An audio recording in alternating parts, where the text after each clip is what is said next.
Hello, everyone. Randall here, and it's just about 7 o'clock. So let's get started with tonight's seminar. Tonight, we are going to talk about it's kind of like the elephant in the room, and it certainly feels like an elephant when you do have it in your room. And the topic of this seminar is the 90-day declutter.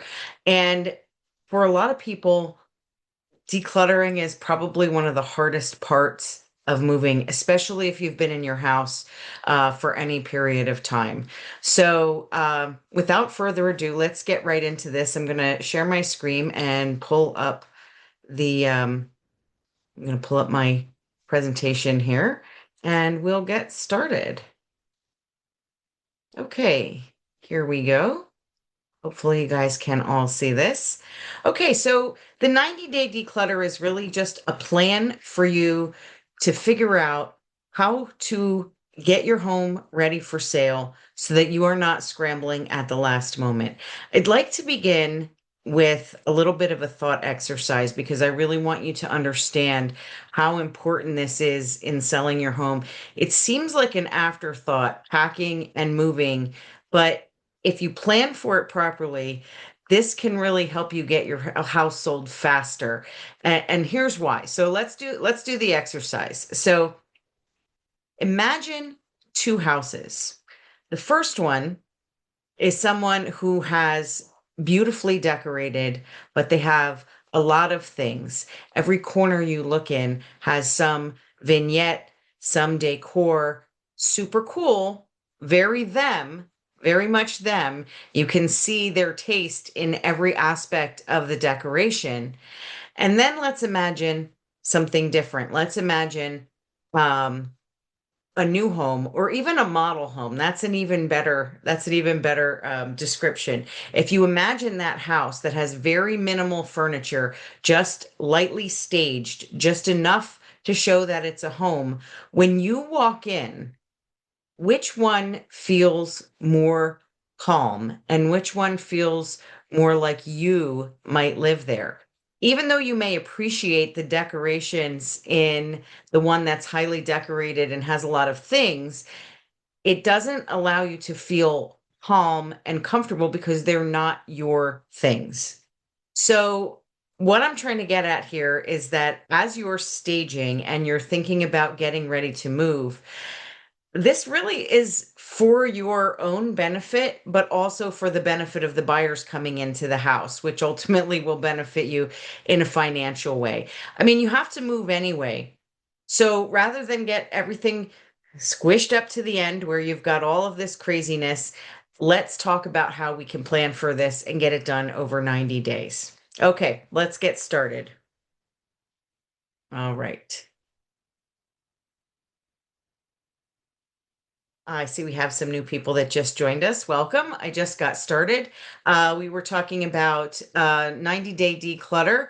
And quick recap, I just started saying that if you imagine what it feels like to be in a place that has a lot of things, even if it's beautifully decorated, versus something like a model home, which one feels more calm? And generally, we're going to talk about the homes that feel more calm. They feel more, I want to say vanilla, because that's what we're trying to do. We're trying to appeal to the most amount of people. And we're also trying to give you the option to not have as much going on when it comes to moving day. So, seems like I lost my screen here. I'm just going to share again, make sure we can see it. There we go. Great. Okay, so what stops most people from listing? It really isn't the market, and it's not the rate, and it's not the timing. It is the stuff. It's when you look around your house, you look around your home that you've been in for 10 years, 5 years, even 3 years, and it just feels overwhelming. You don't know where to start. You're looking at the garage, the shed, the outdoor stuff feels really overwhelming, but the closets, the basement, the attic, all of that stuff just feels like insurmountable.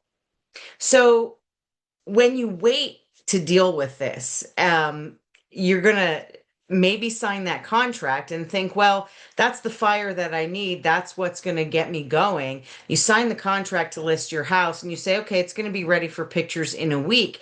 That timeline really just isn't realistic. You're going to be shoving things in closets. You're going to be trying to figure out where you can put this stuff and trying to prepare for professional photos and have the photographer come in. And I've been to lots of photo shoots where, myself and some other people on my team are following the following the photographer around, literally with laundry baskets full of things, just moving things from one side of the room to the other so that they can take clear, clean photos. We do not want to do that. We want to have it ready to go so that photos can be a calm experience and they can get the shots that are going to sell your house for the most amount of money. So, week number 2, you realize that you've got to do something with this stuff. Maybe you've squeezed in the pictures, but you still have the things. So you rent a storage unit. Now you're spending $200 a month per unit. You've got all the time and energy that it took to pack the things up and take them over to storage. And then week 3 comes and you've got some bigger items that you have to get rid of. We're getting ready to start showings. Maybe we're doing an open house. Now you're going to want to pay for some last minute junk haulers. And that's where you're going to see some bigger costs from be anywhere from a few $100s for a dresser or $1,000 or more for bigger sets, for dining room sets, bedroom sets, multiple pieces, those kinds of things. Week number 4 comes, your house is listed. We're starting to do showings. Things need to remain clean. You don't have any good place to sort things out. And so you continue to pay those storage fees.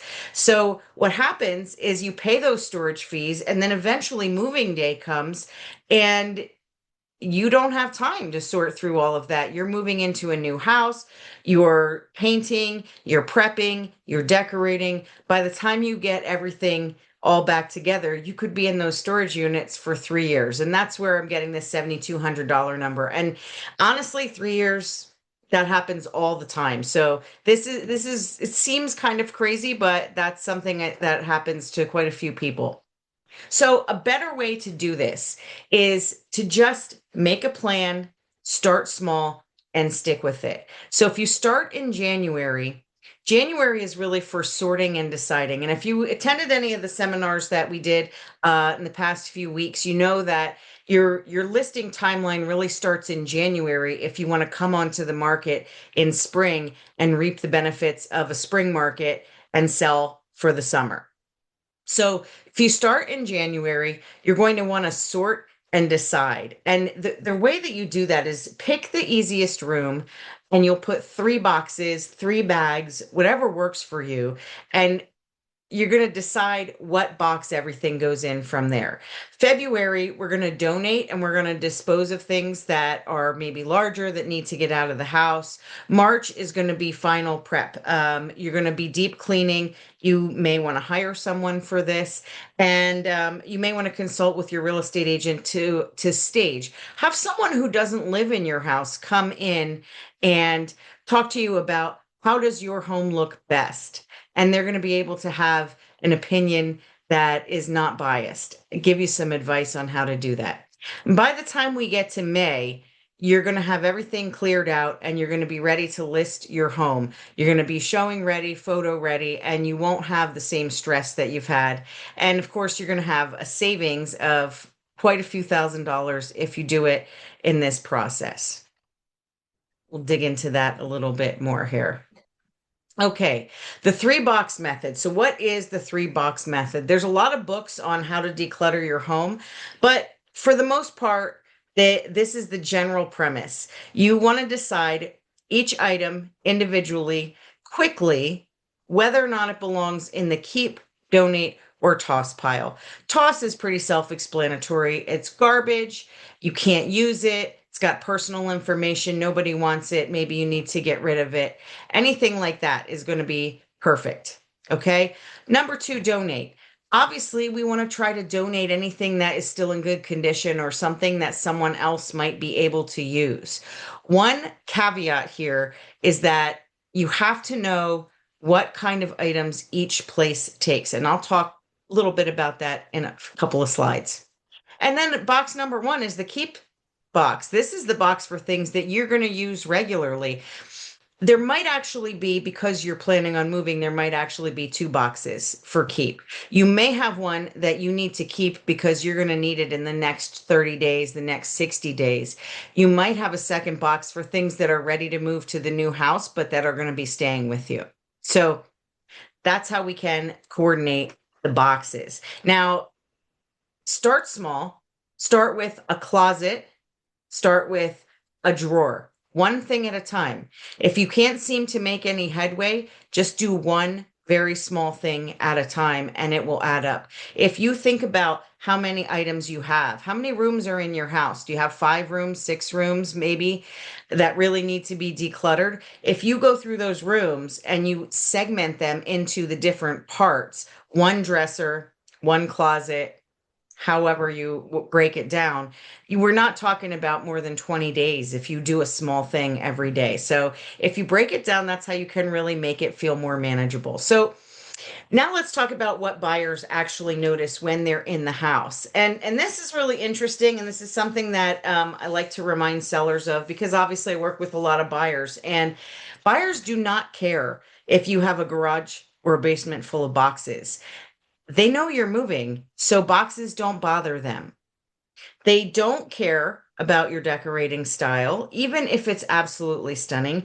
They don't care about your family photos. In fact, that can make them feel a little bit uncomfortable, like they're in someone else's house.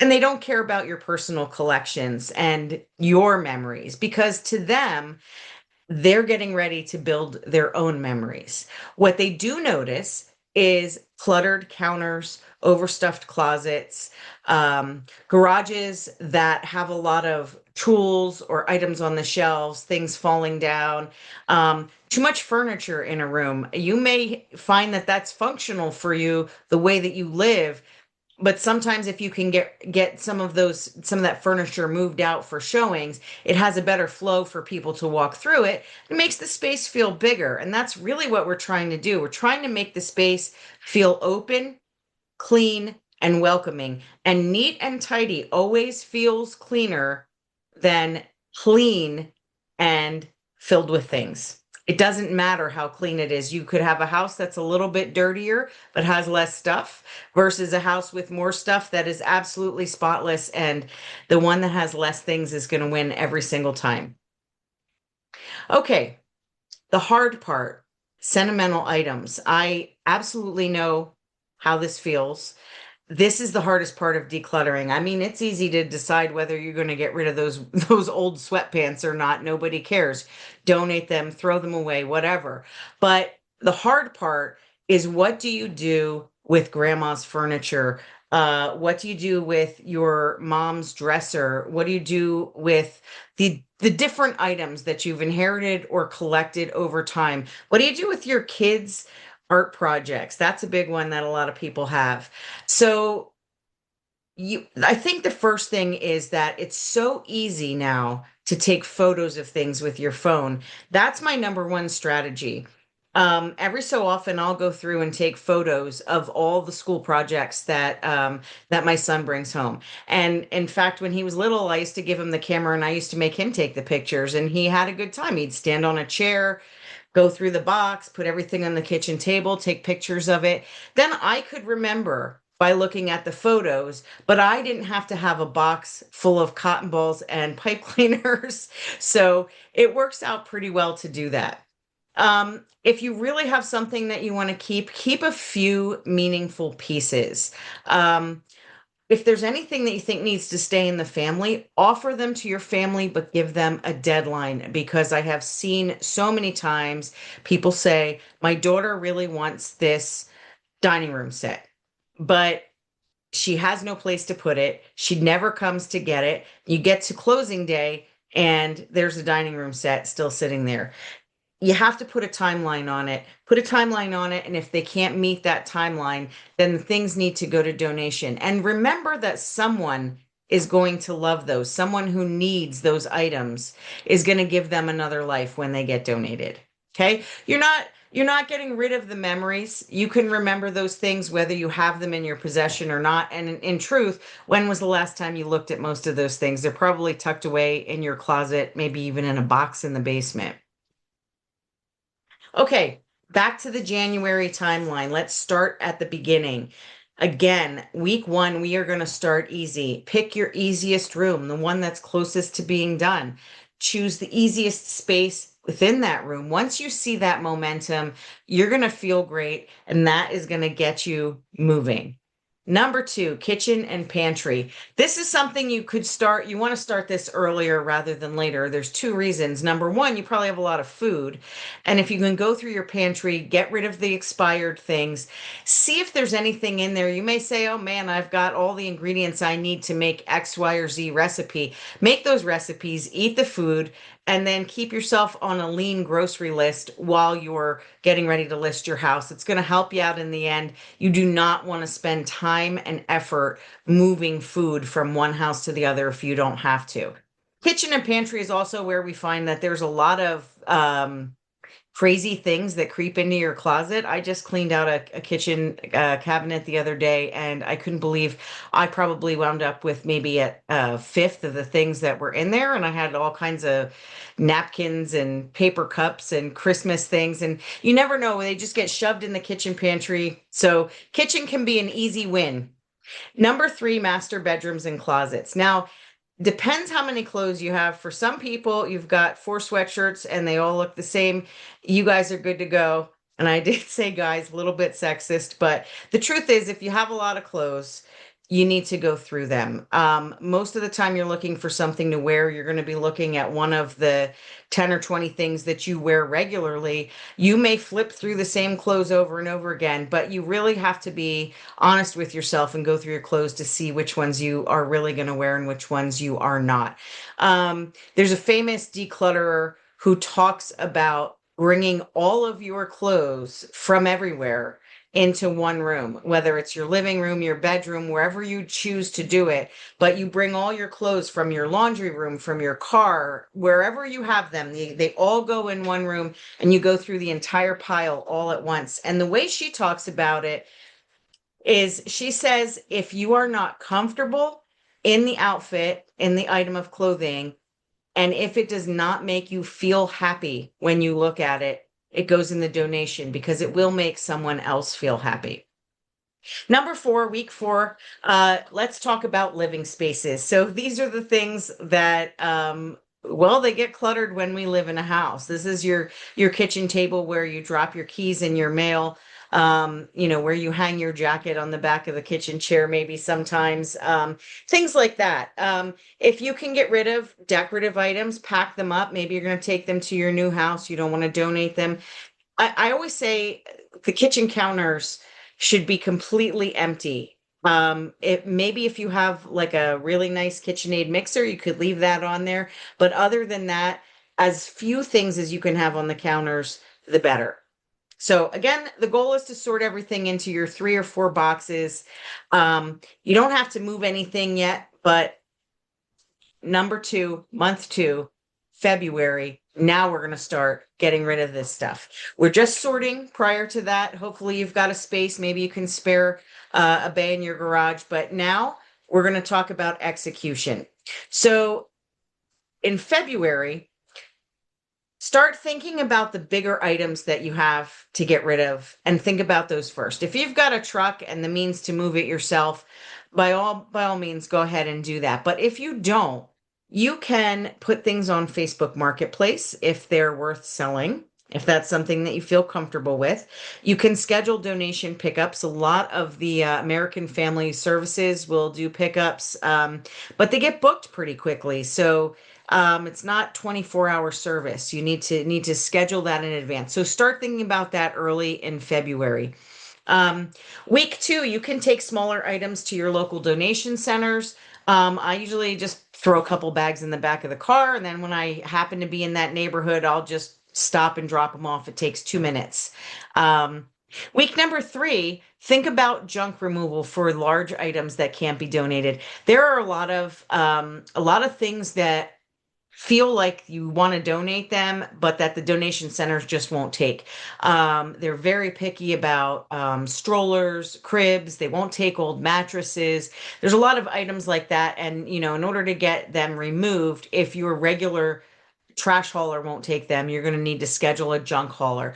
Um, you can call 1-800 got junk. I think it's, just type in junk hauler and you'll get a couple of people online who pop up. And most of them will schedule within a day or two. They're usually pretty quick, but they do charge for that. So it can be anywhere from a few $100s. I think the minimum charge is usually about $125 to $150 on up, depending on how many things you have.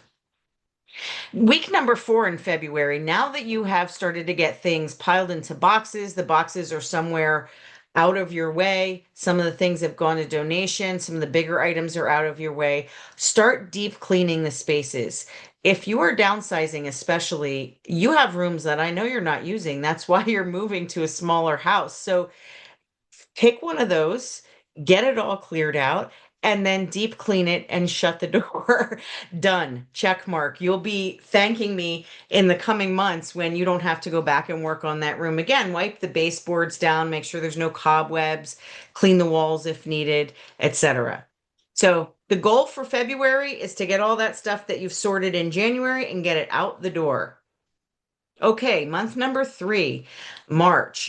This is where we're getting ready for the listing. So if we want to get ready to list in April so that we're ready to hit the market in May and June, this is the final preparation for that. So week 1, you're going to pack personal items. These are things you're definitely keeping, moving to the new house, but that you do not need while you are listing. This is family photos, personal collections, toiletries, maybe, depends what it is. Obviously, you're not going to pack your toothbrush in March, but you may pack some things that you don't use as frequently.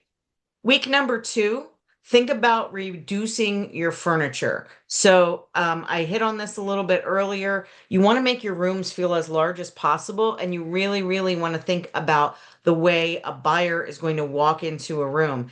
I know that sometimes where the furniture is placed makes sense so that you can sit in that furniture and see the TV, but the buyer's not going to sit down and watch TV. So if you need to move that furniture for the showings, think about how you're going to do that and how you're going to set up that room to make it feel as good as possible. This is where, if you have extra furniture that you are not going to be getting rid of, you may want to rent some short-term storage. Some people prefer to do a pod if they know they're going to move it to their new house. This way they're not moving it twice. Week number 3 is the final declutter pass. You're going to walk through with fresh eyes and you're going to see things that you didn't see before.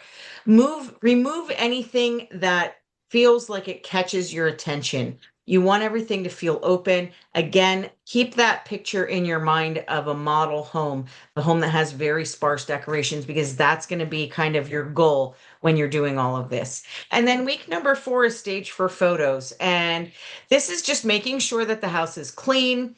You can bring in some fresh flowers. We're going to open all the curtains. And when the photographer comes through, what you can expect is that we will be with the photographer typically. And we're going to follow him around and we're going to be making sure that everything is staged, and he's going to be looking at things through the lens. Sometimes he'll say, hey, can you move this over here, move this over there? And like I said before, we do not want to be standing behind the photographer holding laundry baskets filled with, toys and dog beds. So please don't make us do that. You will not be happy. We will not be happy. And your photos will come out better and you will be more relaxed if you have already gotten to stage 4 by this point. Okay.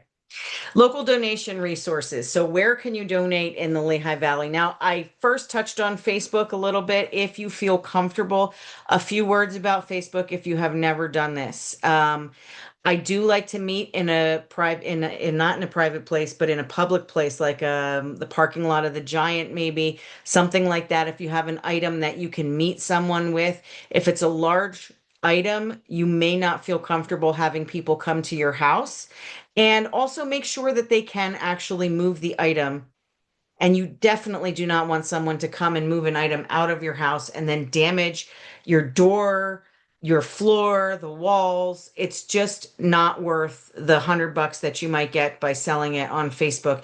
Have the professional junk haulers come or the donation specialists. So that's just my 2 cents on Facebook Marketplace. It's up to you how you want to do that, but do it with a grain of salt.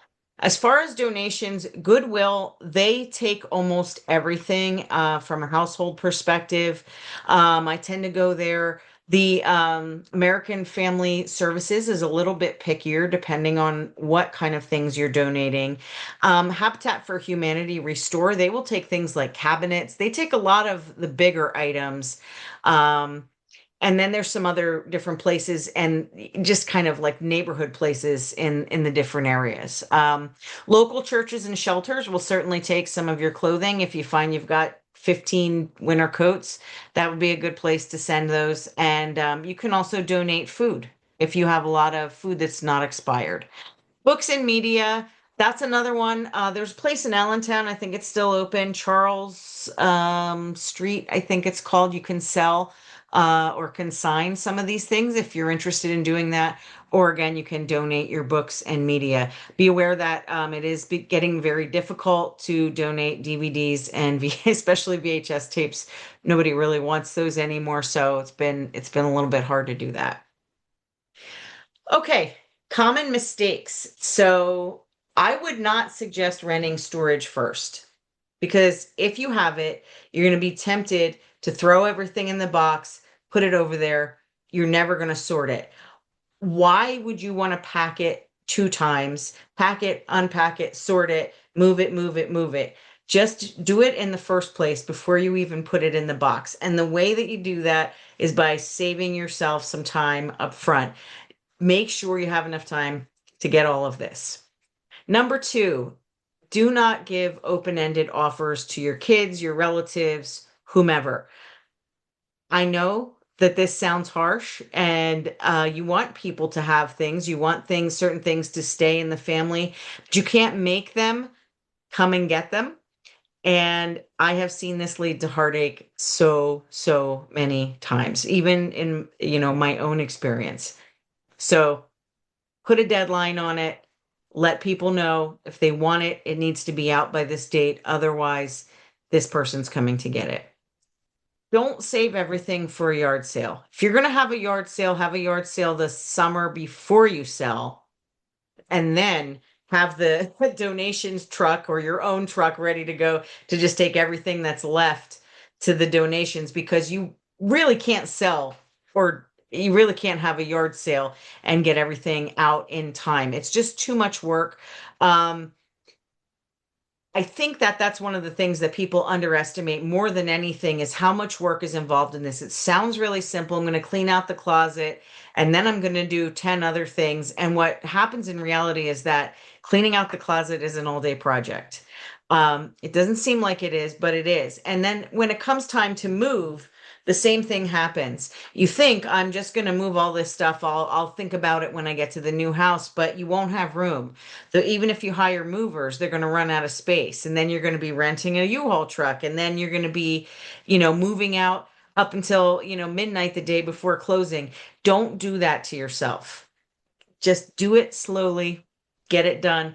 And there's organizers that you can hire if you have a problem with that and it's not working out for you. Hire somebody to come in and help you. It'll be worth the money to get it done. Start with the hardest room. This is a little bit like eating the biggest frog first, if you've ever heard that saying. If your job is to eat 2 frogs a day, eat the biggest one first. That's what starting with the hardest room is. If you do that, you're going to feel the momentum as soon as you get going. And then, of course, if you try to do it all at once in, just the weekends, you're going to feel really overwhelmed. And then you're going to start to get cranky because you have no downtime from your regular job. So steady progress, a drawer at a time, if that's what it takes. Start small and build momentum.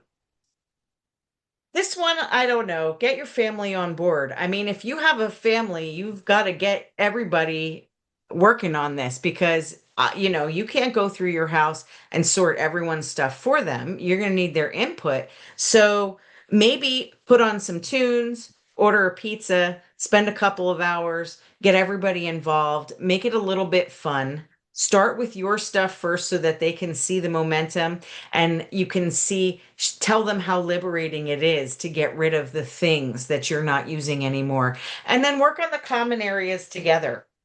Um, Allow them to keep one area that they can still have their things that they're maybe not ready to look at yet. So as you're cleaning the house, if you come across something you need to put it somewhere, that's the arrangement that you make. When I come across something that's yours, I'm going to put it here, and then you can review it later when you have a moment to look at it. Show the progress. So as you're clearing out these spaces, they're going to look so amazing that again, it will help motivate everyone else in your family as well. So here's the emotional reality. It really isn't just stuff. If you felt that way, you probably wouldn't have the stuff in the first place. So anybody who has things in their house, for the most part, is going to have some kind of attachment to this. And it's very normal to feel that way. And you don't have to feel guilty about it. So did you spend money on something? Okay, probably. That's how it got in your house in the first place. But if you're not using it, think about who might be able to use it. And I find if you think about that, it helps you. If you can think about the people who maybe don't have the money to purchase this item new, but could use this item that's gently used or not used at all in some cases, donate it so that someone else can get some life out of it. The money is gone. You can't get it back. So don't feel guilty about it because that's not beneficial. If you think about items, the next feeling that some people have is grief. You may think about when the kids were little, very common that we'll see door frames where, the kids have their heights etched into it. There's a couple of things that you can do. I've seen people take the door frames with them. They've just replaced the frame around the door. I mean, you can do that. You can physically take the molding with you, or have your kids come over and take some photos and have a little bit of fun. Maybe you've got grandkids, see where everybody measures up, take the photos, say goodbye, remember them, remember the times that you had, but move on to the next thing because moving is a joyous occasion. You're moving to the next chapter. So try to remember the reasons that you're doing that. The next one is overwhelm, and everyone's going to feel this at least once during the time that you're moving. There's just a lot of things to do. It seems simple when you think about it, but the reality of it is there's going to be days where you just collapse on the couch and say, I can't do anything else. So allow yourself that, put your feet up and think about it again tomorrow. Perfectly fine.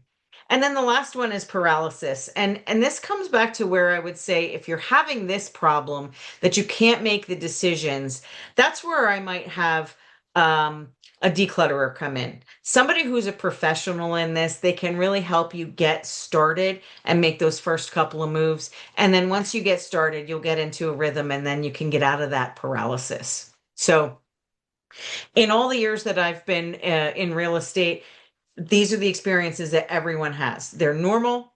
Give yourself that grace, take the breaks and keep going. And you'll get there eventually. So here's the money. Here's the money of it for those of you who are saying, okay, but who cares about all this emotional stuff? Why do I need to do this? Well, when you start thinking about how much money it saves you, that's going to be incentive. So in scenario one, you start in January, you sort everything out. Your donation pickups are free. You can haul your big items or sell them on Facebook or family comes to get them. You don't need any storage. Now you've made all these decisions and you've only spent a few $100s. If that, you may spend no dollars depending on what you have there. Scenario number two is you wait until you've gone under contract. Now you've got 2 weeks to panic pack everything. And I love that panic pack. That's exactly what it feels like, just shoving everything into a box. You're going to rush the junk removal. That's going to cost more money because you won't have time to shop around, wait for the best deal. You're going to pay for a storage unit, maybe more. And then you're going to keep paying because the truth is that people never get those things out of storage. They put them in storage because they don't want to deal with them. And I'll tell you what, when you move into your new house, that feeling isn't going to change. You're not suddenly going to be motivated to drive to the storage unit and go through all of those boxes. So that can cost you quite a bit. And I've got this number of $7,700 here, mostly because of the storage units, but in reality, it's definitely going to cost you more money to do that. Okay, so the before and after impact. If you take a look at these pictures that I have here, these are essentially similar rooms. They're not exactly the same, but you can see the difference that it makes visually. And how does one feel versus how does the other one feel? So when you have a lot of things, even if you have things that are on the counters, they're not on the floor, your home still feels cramped and smaller than it is. And the buyers feel like they're intruding on a house that maybe feels very homey, but it's not their home. So that's going to give them a lower perceived value of your house. You're going to spend a little bit longer on the market, and the offers that come in are not going to be potentially as good. After you declutter, the home is going to feel more like a model home. It's going to feel like it could be theirs, even if they don't like that kind of taste. It's still vanilla enough so that they can see it. This is why they recommend that you paint your walls neutral colors. I don't personally like neutral colors in my house, but to sell your home, it's the best way to ensure that the greatest number of people are going to feel comfortable in your home when you're trying to sell it. Okay, recap. January, week 1, pick one room, set a timer, 2 hours. That's it. All I'm going to do is start today. Get your boxes together, your bags, whatever you're going to do. Go shelf by shelf. Don't jump around. You know what I do? I do laundry baskets for the stuff that's got to go into another room. You're going to be walking back and forth 100 times every time you find something that goes in the bathroom closet. Just put it in a laundry basket and get it all at once as you go. Don't overthink it. If you haven't used it in a year and it's not meaningful, get rid of it. That is going to feel so amazing when you're done. I promise you. I promise you. The 1 year rule when you can't decide. So ask yourself, have I used this in the past year? So not I might use it, I could need it, whatever. If you have not physically used it, then you need to ask, am I going to need this in the next year?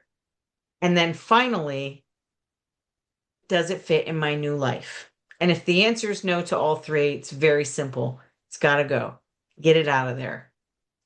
And also, remember that you're not alone. Everybody who's downsizing faces this challenge.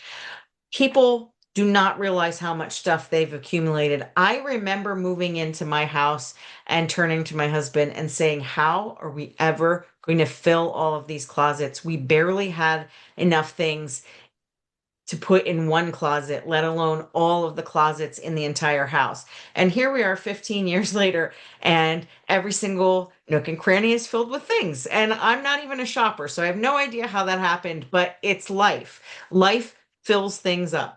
And so at some point, you've got to let go of it so that you can start the next chapter of your life. It's normal, and it does get easier. So we're going to pick one room. We're going to get started. And the other thing that I want everyone to remember is that this will pass. It is very short. And once you get it done, you're going to feel so, so much better. And that is all I have for tonight. So, yeah, thank you everyone for attending. We'll see if we have any questions. I'm just going to check the chat really quick.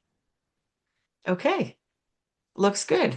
Well, thank you everyone for being here, and hopefully you'll come and see us next week. We're going to have next week is going to be the total cost reality, why your expensive rate might cost you less than waiting. So why a higher interest rate? I'm looking at my own notes here. I don't even know what I'm talking about. Why a high interest rate next week, next month might be better than waiting. And I'm going to show you the data for that. So that one's a little bit more data driven. Okay, everyone. Thank you so much for attending. And I